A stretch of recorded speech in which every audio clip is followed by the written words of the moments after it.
Bovam aytqan hikmetler. Yaxşılıqdan vapa, əskilikdən capa kelidi. Avazda Ğunçem Rozi. Ötken zamanda Asim ve Qasım isimlik ikki savaqdaş ötken ekan.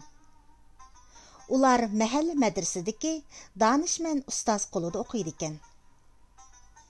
Bir kuni bu ikki shogirdning bilimini sinab ko'rmoqchi bo'lgan ustozi ularga: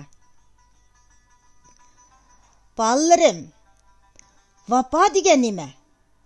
Japa deganchu?" deb savol qo'yibdi. Ikkaylan har qancha o'ylabmi, buningga aniq javob berolmagandan keyin danishman: "Yuqorqi mahallada ikki bovay bor. Bu savolning javobini ashular biladi. Shulardan bilib kelinglar," debdi. Asim tirishqoq ham chiqishqoq, muloyim ekan. Qosim urushqoq, ichidor, o'rin ekan. Asim nurg'un nasihat qilib, yuqorqi mahallaga berishqa Qosimni aram ko'ndiribdi. Ular yuqorqi mahallaga berib, birinchi buvayning hovlisiga kirsa, "Hovla bakmi ozoda. Mahalladagi cho'ng kichik hammaylan bu buvayni o'z tatsidek hurmatlab, oyi uzilmay kirib ahvol so'rab, uning eg'ir yenik ishlarini qilib berdikan." Buni ko'rgan Asim: "Buva, yashanganlarda bundoq zo'r hurmatga qandoq erishdilar?" deb so'rabdi. Buvay: "Ha, balam, men yoshliqimda kishilar bilan chiqishib, topqinimni mahalladagilar bilan tang yeb, tang hashlab, yo'qimni oymidim. Hech kimni ranjitmadim. Qo'limdan kelishicha boshqalarga yaxshilik qildim. Qerg'inimda mahalladagilar meni hurmatlab, men vafo qildi.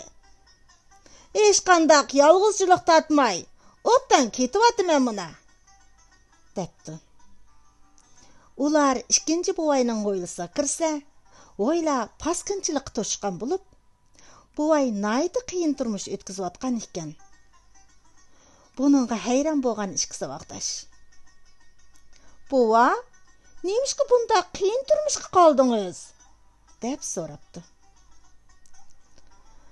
"Voy, ballalarim, meningda nasihat shuki, yoshliqinglarda boshqalar bilan chiqishib o'tib, qo'linglardan kelishicha boshqalarga yaxshilik qilinglar. Men yoshligimda tarso, gumonxo'r, paqsiq odam edim. Bu mahallada men urushmagan biror odam yo'q. Hey, o'ylasam, shuncha yoshgacha biror kishiga yaxshilik qilmabdiman. Shunga qerg'inimda yetkicha jafo tortyapman," debdi. Asim bilan Qosim ustozning oldiga kelib, ko'rgan va anglaganlarini so'zlab beribdi. Shundan keyin danishman ustozi ularga: "Ballalarim, esinglarda tutinglarki, nima terisang, qerg'anda shuni o'raysan. Yaxshilikdan vafo, eskilikdan jafo keladi," debdi. Bu ma'nilik gapdan Asim kulimsirab, Qosim pushaymon ilkida qiziribdi.